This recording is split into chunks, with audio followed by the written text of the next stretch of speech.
अस्सलाम वालेकुम। आज का हमारा लेक्चर है फाइलेटिक लाइनेज। जो हमारा आज का टॉपिक है वो हमारे पिछले दो टॉपिक से रिलेट करता है, जो कि लिविंग वर्ल्ड इन स्पेस और लिविंग वर्ल्ड इन टाइम हमने लास्ट दो लेक्चर्स में डिस्कस किया था। ये टॉपिक उन टॉपिक से रिलेट करता है, ठीक है। तो ये लेक्चर भी उन दो टॉपिक्स की तरह इंटरेस्टिंग है।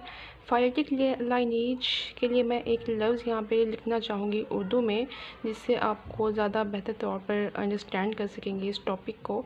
तो फाइलेटिक लाइनेज का मतलब है, यहाँ पे एक लफ्ज़ लिख रही हूँ मैं, शजराए नस्ब, ठीक है। फाइलेटिक लाइनेज का उर्दू में मतलब अगर हम करें तो वो बनता है शजराए नस्ब। अब शजराए नस्ब क्या है?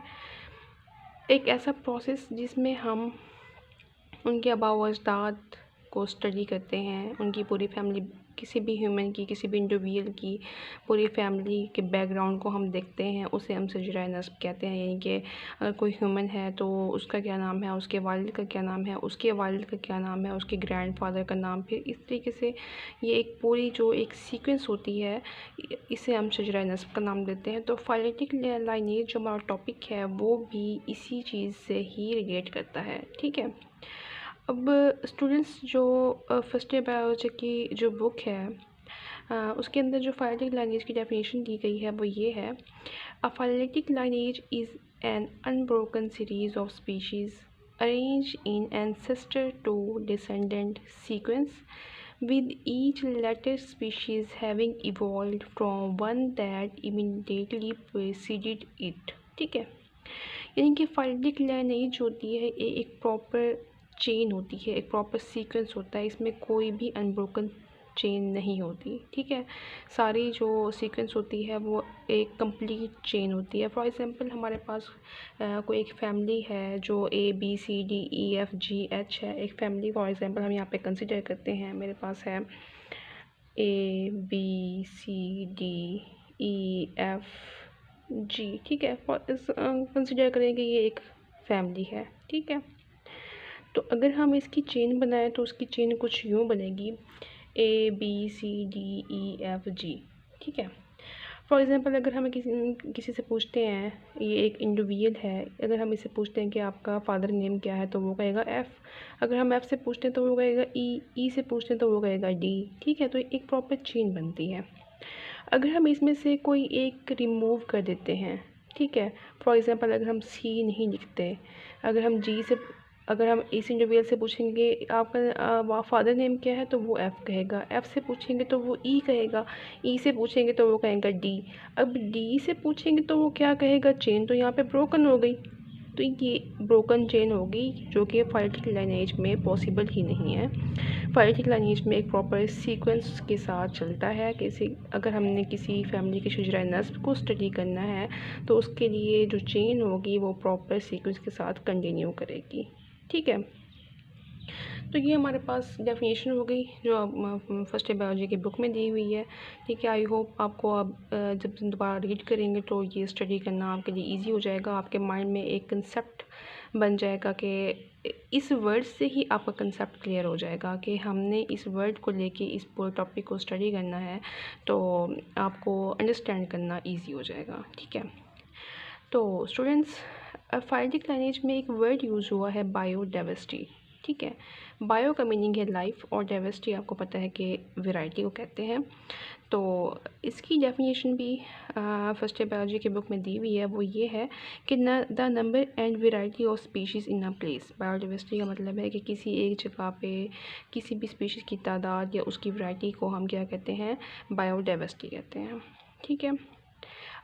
मैंने आपको बताया था कि अब से तकरीबन 4600 मिलियन ईयर्स एगो जो है ना वो अर्थ वजूद में आई है, ठीक है। और अर्थ के ऊपर जो पहला लिविंग ऑर्गेनिज्म था वो तकरीबन 3000 मिलियन ईयर्स एगो पहला लिविंग ऑर्गेनिज्म जो है ना वो अर्थ के ऊपर वजूद में आया, ठीक है।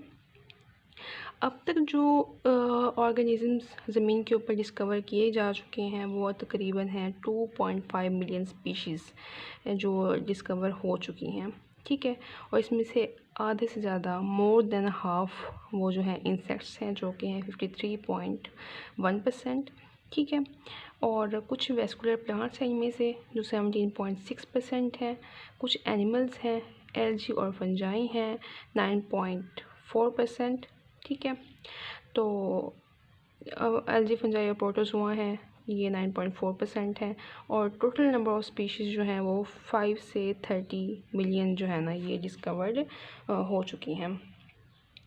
ठीक है, तो इसमें से कुछ जो है वो ज़िंदा हैं, कुछ जो हैं वो एक्सटिंक्ट हो चुके हैं, कुछ जो हैं वो न्यू इवॉल्व हो रहे हैं। ठीक है, फॉर एग्ज़ाम्पल हम कभी एक नाम सुनते थे डायनासोर्स का, ठीक है, जो कि अब एक्सटिंक्ट हो चुके हैं, अब डायनासोर्स नहीं हैं। ठीक है, तो वक्त के साथ साथ एवोल्यूशन पैदा होती है, तब्दीलियाँ आती रहती हैं। फॉर एग्ज़ाम्पल अगर हम इंसान की एग्ज़ाम्पल लें तो कहा जाता है कि इंसान जो है वो जिन्हें हम कहते हैं होमो सैपियंस। ठीक है, इंसान जो है वो बंदर थे पहले, तो वक्त के साथ साथ उन तब्दीली आती गई, तो फिर वो जो है ना वो ह्यूमंस में कन्वर्ट हो गए। तो इस तरीके से ये प्रोसेस चलता रहता है। ठीक है, तो टोटल नंबर ऑफ़ स्पीशीज़ जो अब तक डिस्कवर हो चुकी हैं वो 2.5 मिलियन स्पीशीज़ हैं। ठीक है, वक्त के साथ साथ इवॉल्विंग पॉपुलेशन होती रहती है, पॉपुलेशन में इवॉल्वमेंट पैदा होती रहती है। ठीक है, कुछ इंडिविजुअल्स आते हैं, कुछ एक्सटिंक्ट हो जाते हैं। ठीक है, उनकी सॉफ्ट बॉडीज़ जो होती हैं वो रह जाती हैं। ठीक है, वो फिर नीचे सेडिमेंट्स के नीचे दफन हो जाती हैं, जिनको बाद में हम फॉसिल्स का नाम देते हैं। फिर हम उनको स्टडी करते हैं मज़ीद, फिर हम ये एस्टिमेट लगाते हैं कि ये वाला ऑर्गेनिज़म्स कितने साल पुराना है। ठीक है, उनकी बॉडी से, उनके डीएनए से, उनकी रेडियो एक्टिव रेडिएशंस के ज़रिए हम ये अंदाज़ा लगाते हैं कि ये वाला ऑर्गेनिज़म इतने साल पुराना है। ठीक है, प्रिजर्व्ड, जिससे हम फॉसिल रिकॉर्ड्स को फिर है प्रिजर्व्ड करते हैं। ठीक है, फिर ये वही अनब्रोकन सीरीज़ और ब्रोकन सीरीज़ की बात आ गई कि फाइलेटेड लिनिएज में अनब्रोकन सीरीज़ ही होती है, ब्रोकन सीरीज़ स्पीशीज़ नहीं हो सकती, क्योंकि इससे हमें उनके शजरा नस्ल का पता नहीं चलेगा। ठीक है, तो फाइलेटेड लाइनेज दोनों टॉपिक से रिलेट करता है, लिविंग वर्ल्ड इन स्पेस से भी और लिविंग वर्ल्ड इन टाइम से भी। In living world in time में मैं आपको बता दूं कि हम उन लिविंग ऑर्गेनिज्म को स्टडी करते हैं जो अर्थ के ऊपर प्रेजेंट होते हैं। ठीक है, जबकि लिविंग वर्ल्ड इन स्पेस में हम होल ऑर्गेनिज्म को स्टडी करते हैं, चाहे वो अर्थ के ऊपर प्रेजेंट है या वहाँ से एक्सटिंक्ट हो चुके हैं। ठीक है, तो ये हमारा एक इंटरेस्टिंग सा टॉपिक है फाइलेटेड लाइनेज।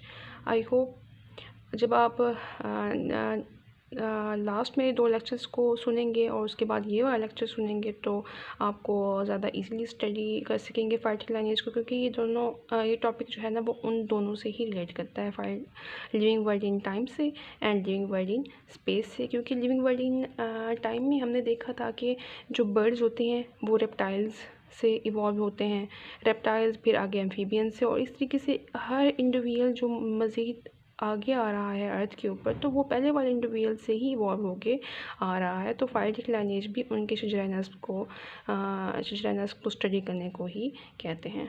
ठीक है, इम्पॉर्टेंट टॉपिक है, एमसीक्यूज़ के लिहाज से भी, शॉर्ट क्वेश्चंस के लिहाज से भी, एंड ख़ुसूसी तौर पे लॉन्ग क्वेश्चन के लिहाज से पेपर्स में बहुत ज़्यादा पूछा जाता है। तो इसको समझने के लिए आपको लास्ट 2 लेक्चर्स वो सुनने पड़ेंगे, तो ये इजीली आपको समझ में आ जाएगा। वैसे तो इस टॉपिक के लिए ये उर्दू का एक लफ्ज़ ही काफ़ी है, शजरा नस्ब, आपको ये पूरा टॉपिक इजीली अंडरस्टैंड हो जाएगा। तो आज का हमारा लेक्चर इतना ही। नेक्स्ट लेक्चर में हम मज़ीद आगे डिस्कस करेंगे बायोलॉजिकल मेथड को। तो आज के लेक्चर इतना ही। Thank you.